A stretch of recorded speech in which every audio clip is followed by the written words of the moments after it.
Hey guys, welcome to the Review Club. This is our very first video review that we're going to post on YouTube and on iTunes. This is Alex, your host, and we're going to try something differently from everybody else. We're going to have three people actually talk about the game.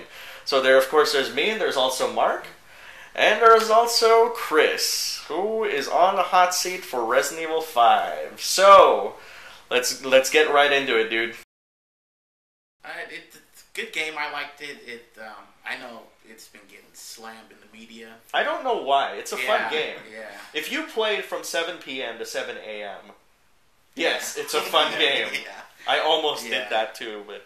Yeah, I mean, it's light on story, but all Resident Evil games have been light on story. It's just really focused on this one thing. Almost like two different stories going on. You got what's Umbrella's doing, I guess the main story and the zombies, and what you have to do. Get out of town or find out what's going on in Africa, and that's what this one is. Find out what's going on in Africa. It's, I guess, Umbrella's last hurrah. So, you play Chris Redfield. I guess the main thing of the game is co-op. Yes. It's you, Chris Redfield, and Shiva, BSA members in Africa, tracking down this new virus outbreak thingy, whatever's going on. And, we don't want to spoil it, so...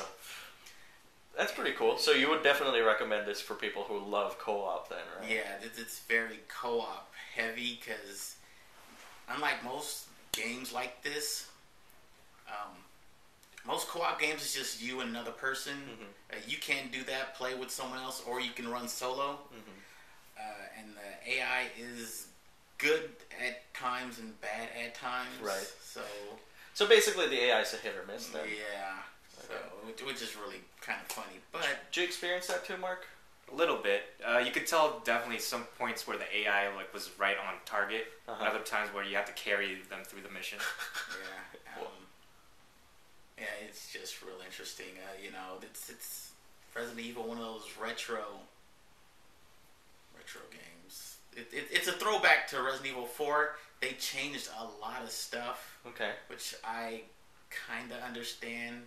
Didn't really like. Okay. Some of the stuff they changed. I guess you can say there's less weapons in it. But you're not really buying them as much as... You can buy them, but you're mainly find them. I see. Yeah. So... that's interesting. You can still upgrade them to a point. So would that be kind of like stat gamer territory almost, or?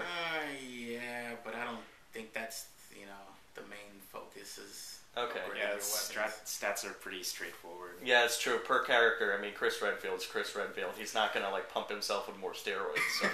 That would be funny, though. Okay. And you don't know what's in those plants. That's true, huh? Yeah. So how about, adventuring and stuff, just kind of exploration? Yeah, there's a lot of that. That's what Resident Evil is based on. There's a lot of exploration. Everything, go... I don't want to say go anywhere. It's strictly linear, but in things you do, you have to look around and go anywhere you think you can go to find whatever you think you can find. Right. Whether it be ammo or gems or whatever that you can sell. Right. And there's no vendor this time. Yeah. Ah. So. What are you buying? It's very completionist heavy. Really? In what way?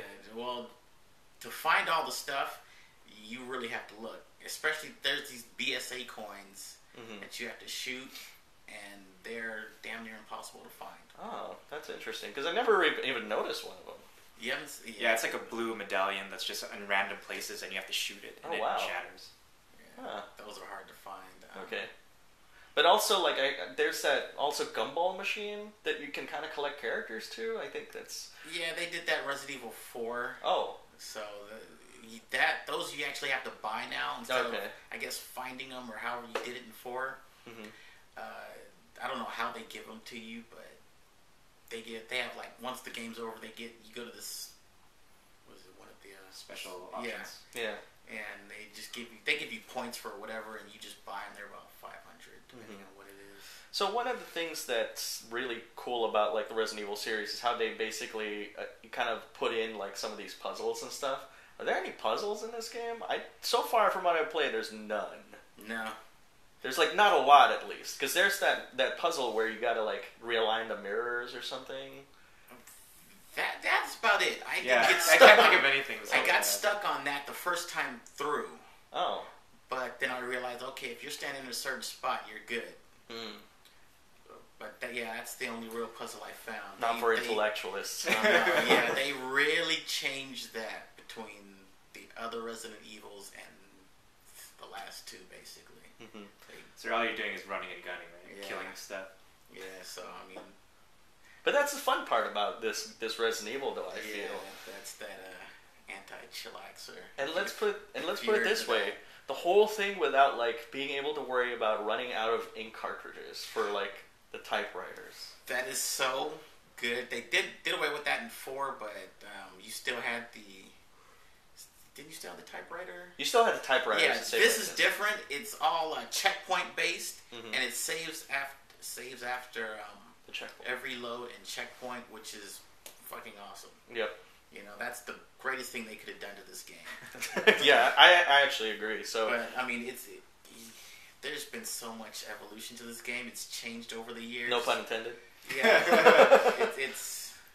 Yeah, I don't think any other game has changed. Yeah. Any franchise has evolved like this one has. So do you think because of these changes, it would kind of almost alienate some franchise fans? That, but... There are some that will like it. It's still Resident Evil, yeah. Okay. So, especially if it does close up, like, the whole Umbrella timeline. Yeah, Umbrella... I mean, we all know from Resident Evil 3, Umbrella's done. Resident Evil 4, they don't even mention them, or barely. But they do mention them in this one... And so it's over and done with. They give you little tidbits history of the whole Resident Evil franchise between loading scenes. Yeah. But they're really quick, so you have to really read it fast.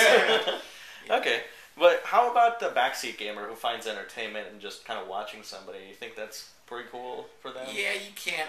I'd say the backseat gamer's gonna want to play this.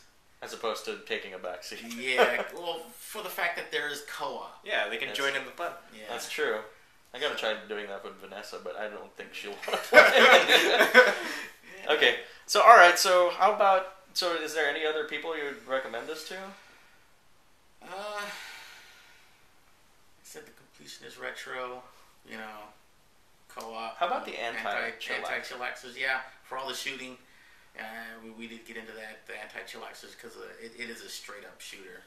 Mm-hmm. Yeah, once you beat the game, go to Mercenaries mode. Which is more shooting. Yeah, that's all you do. That's pretty cool. So, alright, well, thank you, Chris.